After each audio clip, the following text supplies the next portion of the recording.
اعوذ باللہ من الشیطان الرجیم بسم اللہ الرحمن الرحیم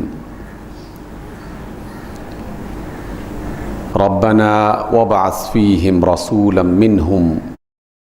یتلو علیہم آیاتک ویعلمہم الکتاب والحکمہ ویزکیہم انک انت العزیز الحکیم۔ صدق اللہ مولانا العظیم۔ قرآن مجید کی یہ ایک مشہور ترین آیت ہے جو سورۃ البقرہ میں 129 نمبر پہ آتی ہے، اور یہ وہ دعا ہے جو جناب ابراہیم علیہ السلام نے اپنے اللہ سے اس وقت مانگی تھی جب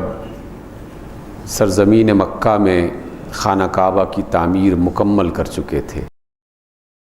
اور اپنے اللہ سے یہ دعا کر رہے تھے کہ اے اللہ، ہمیں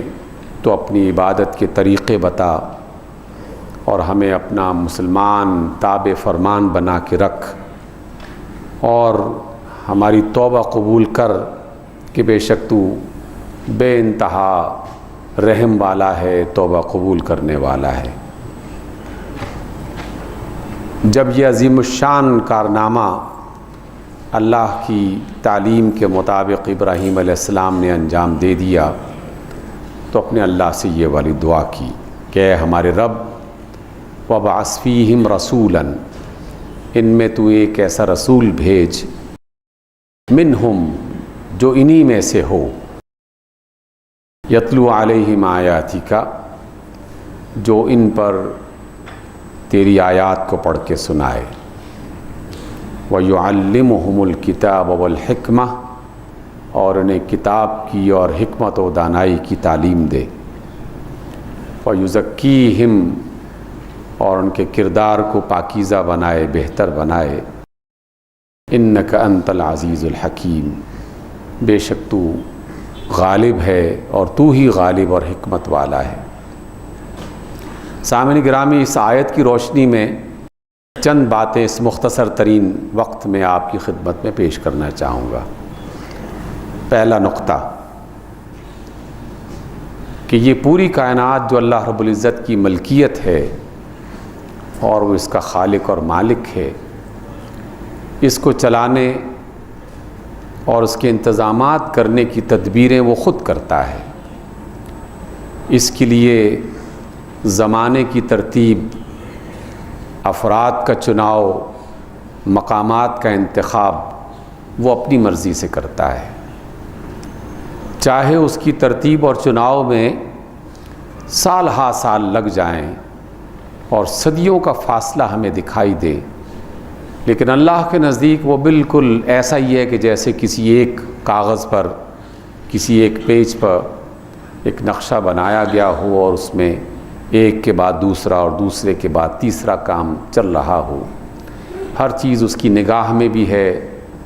اس کے قابو میں بھی ہے، اس کی حکومت میں بھی ہے۔ وہ اپنے اس کائنات میں اور اپنی دنیا میں کاموں کی تدبیر اور ترتیب اپنی مرضی سے، اپنے انداز میں کرتا ہے۔ ابراہیم علیہ السلام نے خانہ کعبہ کی تعمیر مکمل کر لی اور یہ دعا اپنے اللہ کے حضور پہنچا دی۔ اس دعا نے قبولیت کا جو سفر طے کیا وہ چند سال کا نہیں، چند صدیوں کا نہیں، بلکہ اس سے بھی زیادہ، کہ ابراہیم علیہ السلام کی اولاد میں بے شمار انبیاء آئے، جن میں مشہور ترین جناب موسیٰ علیہ السلام اور ان کی اولاد یعقوب اور یوسف علیہ السلام، اور ان کے بعد حتیٰ کہ مسیح علیہ السلام بھی تشریف لائے۔ صدیوں کا یہ زمانہ گزر گیا اور ابراہیم علیہ السلام کی دعا کا اثر ابھی مکہ میں آس پاس کہیں دکھائی نہیں دے رہا تھا۔ بظاہر ایسا لگتا ہے کہ دعا بس کی گئی اور بات ختم ہو گئی، لیکن پہلا نقطہ جو ہمیں سمجھنا چاہیے وہ یہ کہ جو شخص بھی اپنے رب سے پورے اخلاص کے ساتھ، توجہ کے ساتھ دعا کرتا ہے تو اس کی دعا کبھی رائے گاہ نہیں جاتی، کبھی ضائع نہیں جاتی، کیونکہ اللہ تعالیٰ کے ہاں وہ محفوظ کر لی جاتی ہے، اور پھر اس کی طرف سے تدبیریں چلتی ہیں اپنے انداز میں۔ کبھی فوراً کوئی دعا قبول ہو جاتی ہے، اور کبھی سال ہا سال کی مدت اس کی قبولیت میں اللہ رب العزت لگاتے ہیں، اور اپنے خاص انداز میں اس کے نتائج تک انسانوں کو پہنچاتے ہیں۔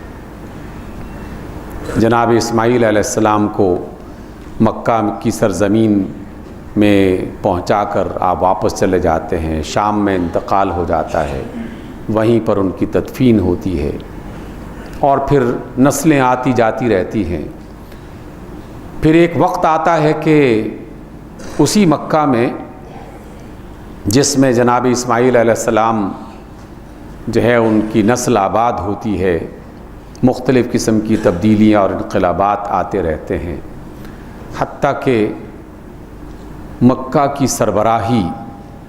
اور خانہ کعبہ کی گدی نشینی ایک ایسے فرد کے ہاتھ میں آ جاتی ہے جو اسی ابراہیم علیہ السلام کی نسل سے اسماعیل علیہ السلام کے واسطے سے وہاں پہنچتے ہیں، اور وہ ہیں جناب ہاشم۔ مکہ کے والی بنتے ہیں اور خانہ کعبہ کے متولی بنتے ہیں۔ مکہ والوں نے آپ کی سرداری کا اعلان کیا تھا، اور وہ بھی اپنے جد امجد کی طرح مکہ میں کچھ وقت قیام کر کے سرزمین شام کی طرف سفر کر کے جاتے ہیں، اور ان کا بھی انتقال وہیں پہ ہو جاتا ہے۔ لیکن ان کی شادی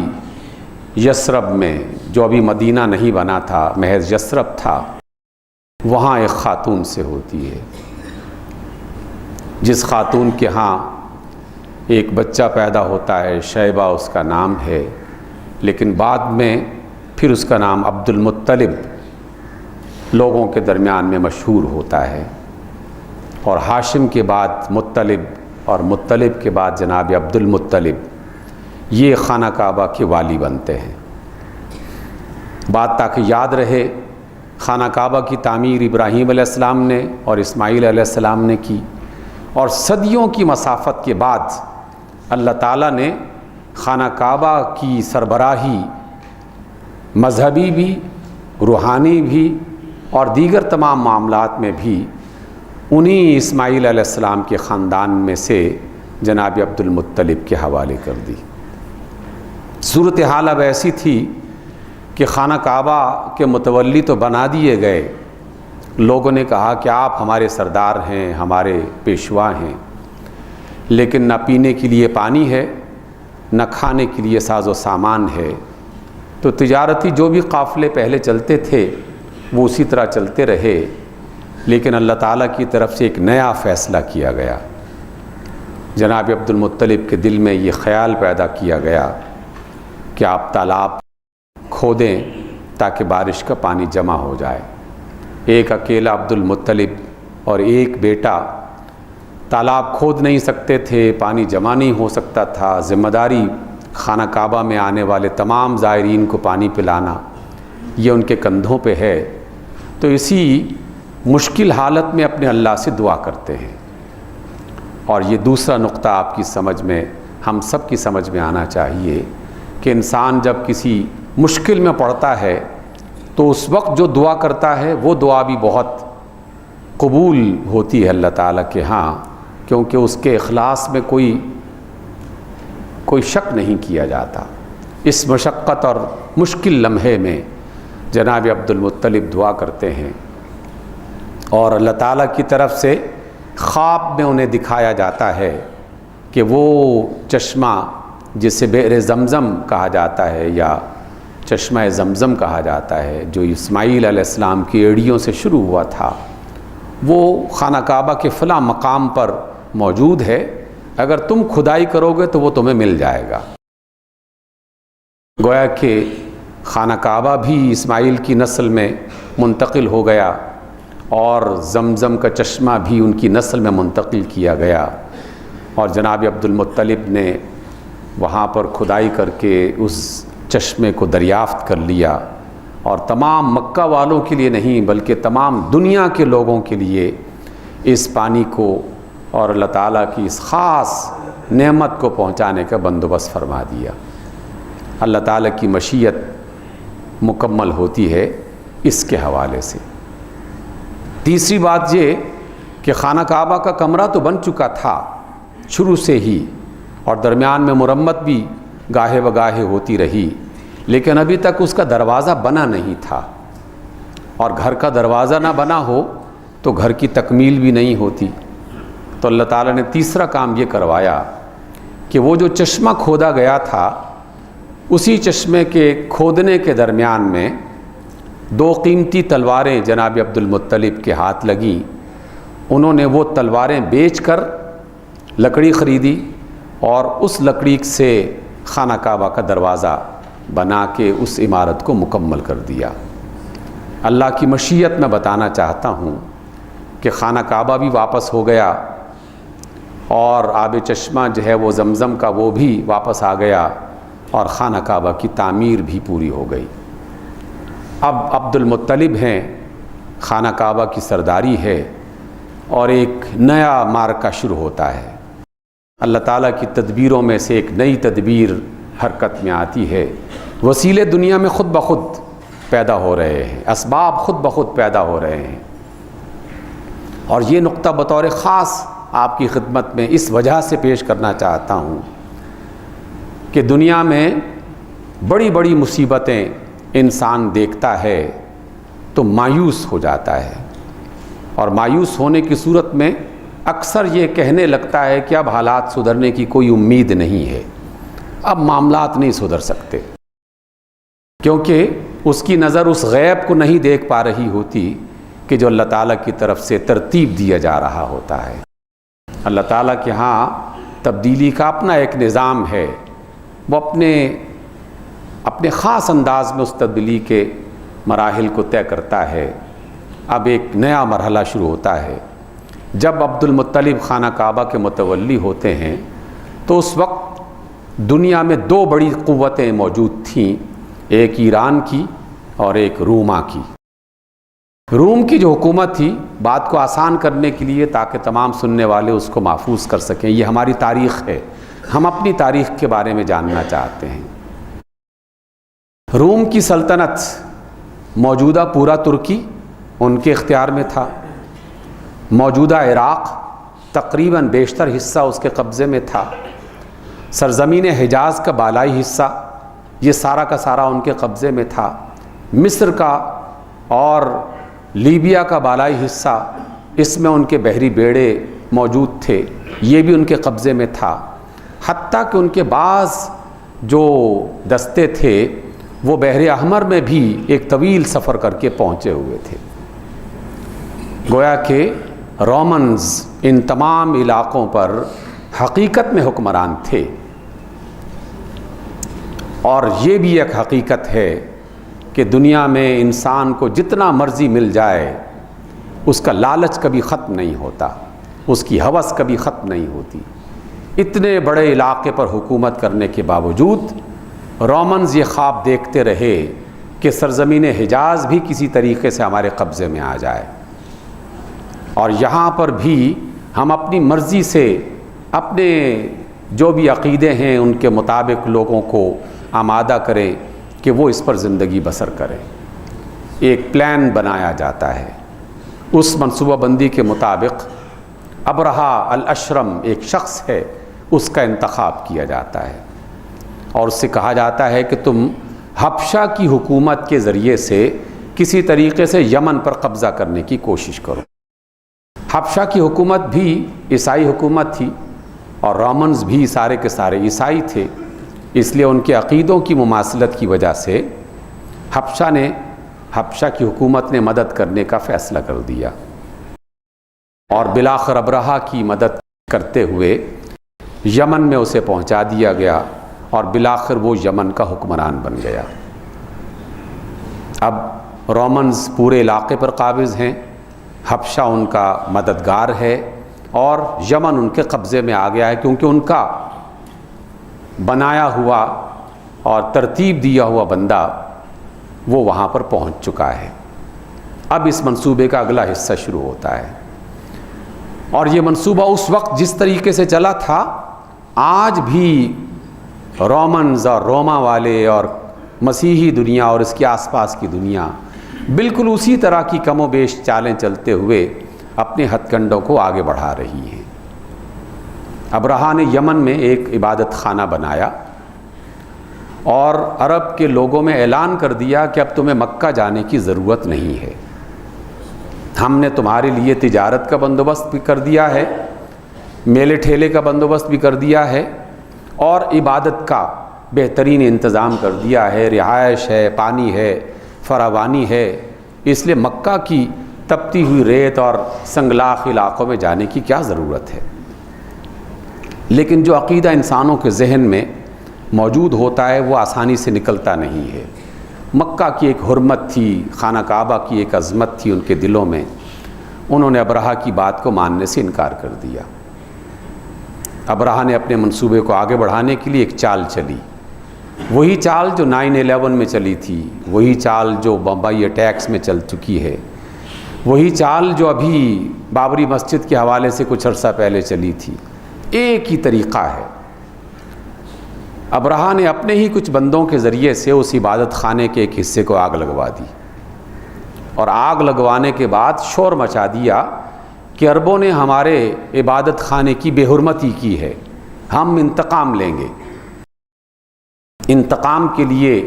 ایک لشکر جرار تیار کیا گیا، 60,000، جس میں ہاتھی بھی ہیں اور اس زمانے کے جو بھی اسلحے کی صورت ہو سکتی تھی ان سب کو اکٹھا کیا اور مکہ پہ چڑھائی کر دی۔ راستے میں تمام بستیوں کو تاراج کرتا ہوا مکہ کے قریب طائف کے ایک علاقے بنو ثقیف میں پہنچ گیا۔ بنو ثقیف کے لوگوں سے وہی کہا جو یہاں افغانستان میں امریکہ نے آنے سے پہلے کچھ مہینے پہلے پاکستان سے کہا تھا کہ ہمارا ساتھ دو گے یا نہیں دو گے، یا تمہیں پتھر کی دنیا میں واپس بھیج دیں۔ بالکل اسی سے ملتا جلتا جملہ وہاں بھی کہا گیا کہ ہمارا ساتھ دو گے کہ نہیں دو گے۔ بنو ثقیف نے کہا کہ اگر ہم نے اس کا ساتھ نہ دیا تو یہ تو ہمیں تہس نہس کر دے گا، اتنے بڑے لشکر سے اپنا دفاع نہیں کر سکتے۔ فوراً سر جھکا کے کہا حضور ہم آپ کے خدمت گزار ہیں، نہ صرف ہم آپ کا ساتھ دیں گے بلکہ ہم مکہ تک پہنچنے کا راستہ بھی آپ کو دیں گے۔ لاجسٹک سپورٹ مہیا کی گئی بنو ثقیف کے ذریعے سے، اور ان سنگلاخ وادیوں میں سے اتنے بڑے لشکر کو پہنچانے کا بندوبست کیا۔ ابو رغال نام کا ایک فرد اس کی سربراہی میں، اور اس نے ابرہہ کے اس لشکر کو مختلف وادیوں سے گزار کر مکہ کے قریب ترین وادی جسے ہم منا کہتے ہیں، جہاں تمام حاجی حضرات قربانی کرتے ہیں اور کنکر مارتے ہیں اور حجامت بال بنواتے ہیں، وہاں پر اس نے پڑاؤ کیا۔ پڑاؤ کرنے کے بعد پھر اس نے کہا کہ جاؤ مکہ میں جو سردار ہے اسے بلا کے لاؤ، ہم اس سے بات کرنا چاہتے ہیں۔ جناب عبد المطلب سردار تھے، آپ وہاں تشریف لے گئے، اور مختصر ترین انداز میں یہ کہنا چاہوں گا کہ جناب عبد المطلب نے اس سے پوچھا کہ تم کیوں آئے ہو یہاں پر؟ اس نے کہا کہ اس تمہارے اللہ کے گھر کو، بیت اللہ کو تباہ کرنے کے لیے آیا ہوں۔ جناب عبد المطلب نے بڑے اطمینان سے کہا کہ یہ اللہ کا گھر ہے اور وہ اس کا رب ہے اور وہ اس کی حفاظت کرنا جانتا ہے اور وہ اس کی حفاظت خود کرے گا۔ ہاں البتہ تمہارے سپاہیوں نے میرے کچھ اونٹ پکڑ لیے ہیں، وہ مجھے واپس کر دو۔ ابرہہ کہتا ہے کیسے سردار ہو، اونٹوں کی فکر کرتے ہو اور اپنے اس خانہ کعبہ کی فکر نہیں ہے؟ جناب عبد المطلب فرماتے ہیں کہ جس کا گھر ہے وہ اس کی فکر خود کرے گا، اونٹ میرے ہیں اس لیے مجھے اس کی فکر کرنی ہے۔ جناب عبداللہ ابن عباس فرماتے ہیں کہ عبد المطلب یہ کہہ کر خانہ کعبہ کی طرف واپس آ گئے۔ مکہ کے لوگوں سے کہا کہ لشکر بہت بڑا ہے، ہم مقابلہ نہیں کر سکتے، اس لیے مکہ خالی کر دو اور مختلف وادیوں میں نکل جاؤ۔ اور پھر جناب عبد المطلب اللہ تعالیٰ کی مشیت دیکھیے کیسے کام آتی ہے۔ آگے بڑھتے ہیں، خانہ کعبہ کے کنڈے کو پکڑ کے نہ کسی لات سے دعا کرتے ہیں، نہ کسی منات سے دعا کرتے ہیں، نہ حبل سے دعا کرتے ہیں، نہ عزا سے دعا کرتے ہیں، اللہ سے دعا کرتے ہیں، بیت اللہ کے رب سے دعا کرتے ہیں، اور کہتے ہیں کہ اے رب کعبہ، آج صلیب کی آل نے تیری آل پر حملہ کر دیا ہے اور تو اپنی آل کی حفاظت کر۔ اور یہ دعا چلتی ہے، ادھر دعا جناب عبد المطلب کی زبان سے نکلتی ہے اور ادھر اللہ کی مشیت حرکت میں آتی ہے۔ اس کی ایئر فورس جدہ کے سمندر سے پرواز کرتی ہوئی فوراً مکہ پہنچتی ہے۔ چونچ میں کنکر ہیں، پنجوں میں کنکر ہیں، لیکن کنکر اس سے پہلے اس طرح کے دنیا میں کبھی نہیں دیکھے گئے۔ ایسا عجیب و غریب کنکر کہ عبداللہ ابن عباس رضی اللہ تعالیٰ عنہ فرماتے ہیں عنہما کہ جس پر پڑتا تھا اس کا گوشت اور اس کی ہڈیاں گل کے پانی کی طرح بہنا شروع ہو جاتی تھی۔ میں نے جب تفسیر پڑھی تو میں نے کہا کہ شاید اس دنیا میں سب سے پہلا کیمیکل ویپن اللہ تعالیٰ نے ابرہا کے لشکر پر استعمال کیا ہے، جو خانہ کعبہ کا دشمن ہے، اور خانہ کعبہ کے مخالفین کا ایسا ہی حشر ہوتا رہے گا، اور اس کو کعصف مأکول، کھائے ہوئے بھس کی طرح بنا دیا۔ اور اللہ نے اپنے گھر کی حفاظت اپنے ارادے سے اور اپنی مشیت سے اس طرح کی کہ آس پاس کی ساری دنیا میں شہرت ہو گئی کہ یہ کیا معجزہ ہے کہ ادھر عبد المطلب دعا کرتے ہیں اور ادھر اللہ تعالیٰ نے اپنے خانہ کعبہ کی حفاظت کی ہے۔ یقیناً وہ عبادت کے لائق ہے۔ لوگوں نے مکہ میں واپس آ کر گھروں سے بت نکال کے پھینک دیے، دکانوں سے بت نکال کے پھینک دیے، خانہ کعبہ کو بتوں سے خالی کر دیا، اور ایک اللہ کی عبادت کرنے لگے کہ جس نے اس خانہ کعبہ کو بچایا ہے وہی عبادت کے لائق ہے۔ لیکن در حقیقت یہ تو اللہ تعالیٰ کے بڑے منصوبے کا ایک حصہ تھا کہ اللہ نے وہاں کے لوگوں کو ایک ایسی نعمت عطا کرنی تھی جس نعمت کی بنیاد یہ تھی کہ اے لوگو، جس کے تم بندے ہو اسی اللہ کی تم نے بندگی کرنی ہے، اس رسول کو اس مقام پر بھیجنا تھا۔ ادھر مکہ کے لوگوں نے اللہ کی عبادت کا آغاز کیا، اور صرف 50 یا 55 دن کے بعد رسول اللہ صلی اللہ علیہ وسلم کی ولادت ہوتی ہے۔ یہ ہے ولادت عام الفیل، ہاتھیوں والا سال، کہ جس میں ابرہا کے ذریعے سے اللہ نے اس خانہ کعبہ تک پہنچنے کا جو بھی ایک منصوبہ تھا ان لوگوں نے اپنی چال چلی اور اللہ نے اپنی چال چلی۔ مکروا ومکر اللہ واللہ خیر الماکرین، وہ اپنی چالیں چلتے ہیں اور اللہ اپنی چال چلتا ہے، اور اللہ اپنی چال میں زیادہ بہتر ہے۔ اب بھی آج کے دور میں بھی بہت سے لوگ اپنی چالیں چل رہے ہیں اور اللہ اپنی چال چل رہا ہے،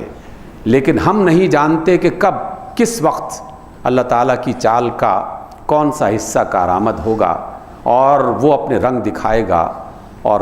جو لوگ چاہتے ہیں اس کے مطابق وہ تبدیلی رونما ہو جائے گی۔ لیکن سامعین محترم، میں اپنی گفتگو کے اختتام پر ایک اہم ترین بات آپ کی خدمت میں پیش کرنا چاہتا ہوں، اور اس موضوع کو انشاءاللہ اگلی کسی ملاقات میں مکمل کریں گے، کہ حالت یہ ہے کہ عبد المطلب جو ہیں نہ وہ نبی ہیں نہ رسول ہیں، نہ ان کے پاس کوئی صحیفہ ہے نہ کتاب ہے، سوائے اس کے کہ جو ابراہیم علیہ السلام کی تعلیمات میں سے کچھ مکہ میں باقی بچ گیا تھا، جس میں ایک اللہ کی عبادت کا تصور موجود تھا۔ کس انداز کا تھا؟ بہت سارا اس میں خلط ملط ہو چکا تھا، لیکن اتنا ہی تھا کہ ایک اللہ ہے، اس کی عبادت کرنی چاہیے۔ وہ دعا کرتے ہیں اور اللہ تعالیٰ کی طرف سے مدد آ جاتی ہے۔ لیکن اب صورتحال مختلف ہو جاتی ہے،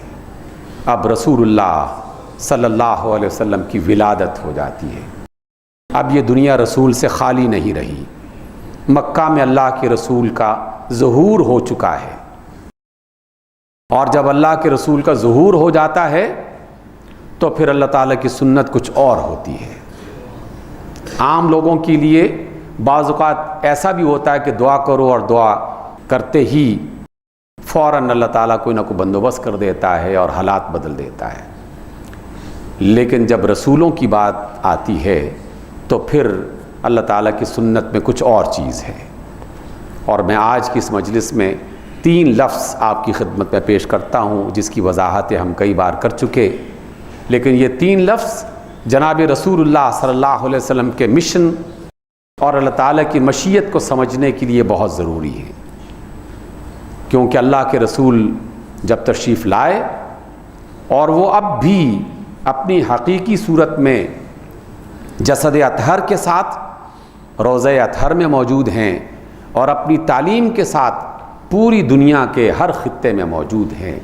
گویا کہ رسول اپنی حقیقت میں موجود ہیں، تو رسول کے موجودگی میں اللہ کی مشیت وہی کام کرے گی۔ اس مشیت میں 3 لفظ ہیں۔ پہلا لفظ ہے ہجرت، دوسرا لفظ ہے جہاد، اور تیسرا لفظ ہے اجتہاد۔ جس فرد نے اور جس قوم نے ان 3 لفظوں کو سمجھ لیا وہ اللہ کی سنت کو، رسول کے طریقے کو سمجھ جائے گا، اور جس نے اس پر عمل کر دیا اس کے لیے اللہ تعالیٰ ایک مکمل اور پائیدار تبدیلی کا بندوبست کر دے گا۔ ہجرت یہ ہے کہ جو غلط ہے اسے چھوڑ دو، جو جھوٹ ہے اسے چھوڑ دو، جو بیکار ہے اسے چھوڑ دو۔ ہر باطل، ہر جھوٹ، ہر بے ایمانی، ہر جو ہے وہ اللہ تعالیٰ کی مخالفت میں آنے والی چیز، جس نے اس کو چھوڑ دیا اس نے ہجرت کی۔ اور جہاد یہ ہے کہ محنت، جدوجہد، مشقت، سخت محنت، جس میں دن کو رات اور رات کو دن بنا دینا ہے، یہ سمجھتے ہوئے کہ اللہ تعالیٰ نے جو تھوڑی سی زندگی دے رکھی ہے، اس زندگی کے ایک ایک لمحے کے بارے میں سوال کیا جائے گا، تو مجھے اس زندگی کے ایک ایک لمحے کو پورے طریقے سے استعمال کرنا ہے، اسے کارآمد بنانا ہے۔ جس طریقے سے بھی، جس کام میں بھی اسے لگایا جائے، صرف وہ کام کامیاب ہوگا اگر پہلے ہجرت کا عمل مکمل ہو چکا ہے، جھوٹ چھوڑ چکے ہیں، بددیانتی چھوڑ چکے ہیں، شیطان کی اطاعت چھوڑ چکے ہیں، ابلیس کی فرما برداری چھوڑ چکے ہیں۔ ہجرت ہو چکی تو پھر جہاد کارآمد ہو جاتا ہے، پھر محنت کارآمد ہو جاتی ہے۔ چاہے بھٹوں میں کوئی شخص اینٹ بنا رہا ہے یا چاہے عمارتوں میں کوئی اینٹ لگا رہا ہے، چاہے کوئی لفظ قلم بنا رہا ہے یا چاہے کوئی شخص قلم سے کچھ لکھ رہا ہے، دنیا میں ایجادات کی دنیا اور سائنس اور ٹیکنالوجی کی دنیا اور علم اور معرفت کی دنیا، جہاں جہاں بھی جس شخص نے ہجرت کے بعد جہاد کیا اس کا جہاد اللہ تعالیٰ کے ہاں ویلڈ ہو جاتا ہے، قبول ہو جاتا ہے۔ اور جہاد کے بعد تیسرا لفظ ہے اجتہاد، اور اجتہاد کا معنی انوویشن، نئی نئی چیزیں سوچنا، نئے نئے طریقے سوچنا، نئے نئے انداز میں اپنی مشکلات اور اپنے اللہ کے بندوں کی مشکلات اور اپنے ملک کی مشکلات کا حل تلاش کرنے کے لیے سوچنا۔ جس نے ان 3 لفظوں کو اپنایا اللہ تعالیٰ اسے کبھی بھی بیکار نہیں رہنے دیتا اور اسے کبھی بھی بے سہارا نہیں رہنے دیتا۔ اللہ اس کا مددگار بھی بنتا ہے اور اس کی رات کو دن میں بھی بدلتا ہے، اس کے زوال کو عروج بھی ملتا ہے، اور یقیناً اللہ تعالیٰ کے ہاں وہ ایک پسندیدہ اور کامیاب فرد اور ایک پسندیدہ اور کامیاب معاشرہ بن کے رہتا ہے۔ رسول اللہ صلی اللہ علیہ وسلم کی بعثت صدیوں پہلے ہو چکی، لیکن جس طرح ان کی تعلیم تر و تازہ اور پوری روشنی کے ساتھ تابناک تھی اس زمانے میں جب وہ پیدا ہوئے تھے، آج بھی ان کی تعلیم اتنی ہی تابناک ہے، اتنی ہی روشن ہے، اتنی ہی تر و تازہ اور کارآمد ہے۔ اس لیے ان کی تعلیمات کو سیکھنے کے لیے ان 3 لفظوں کو اپنے کردار کا حصہ بنانے کی ہم کوشش کریں۔ ہجرت کو اختیار کریں کہ ہر باطل کو اور غلط کو اور بیکار کو ہم نے چھوڑ دینا ہے۔ جہاد کو اختیار کریں کہ جو جو اللہ نے صلاحیت دے رکھی ہے اس کا بھرپور استعمال کرنا ہے، اور اجتہاد کو خود نہیں تو اپنے بچوں کو منتقل کیجئے کہ بچے آپ نے جو علم حاصل کیا ہے، تمہارا دماغ ابھی تازہ ہے، وسائل تم زیادہ بہتر انداز میں استعمال کر سکتے ہو، تو نئی نئی چیزیں سوچو اور اس اجتہاد کے ذریعے سے اپنے ملک اور اپنی قوم اور اپنی ملت کے لیے کچھ ایسا کر کے جاؤ کہ اللہ بھی راضی ہو جائے اور تمہاری آخرت بھی سنور جائے۔ اللہ تعالیٰ مجھے بھی توفیق دے اور آپ کو بھی۔ اقول قولی ھذا واستغفر اللہ لی ولکم۔